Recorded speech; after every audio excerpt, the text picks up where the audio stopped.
Good morning friends.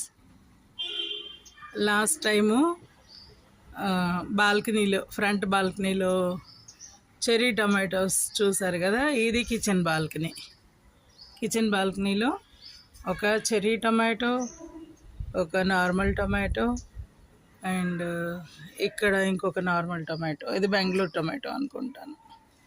So ఇవన్నీ ఒక 1 month నుండి అలా పిందులు అయిన దగ్గర నుండి చూస్తూ ఉన్నాను. పండినాక కోస్తాంలే, బాగుంటుంది టేస్ట్ అని చెప్పి అలా వదిలేస్తే ఇదిగో పిట్టలు కొరుక్కొని పోతున్నాయి. అందుకని ఈరోజు కోసేస్తున్నాను. ఇది ఆల్మోస్ట్ ఎండిపోయిన చెట్టు మళ్ళీ ఇట్లా చిగుర్లు వచ్చి మల్టీ కలర్ అనమాట. చాలా బాగుంటుంది బోగన్విల్లా. అండ్ ఇక్కడ ఒక మల్లె చెట్టు ఉండేది గుర్తుందా? లాస్ట్ టైం ఊసర వెళ్ళి వచ్చింది, పైకి మార్చాను అది.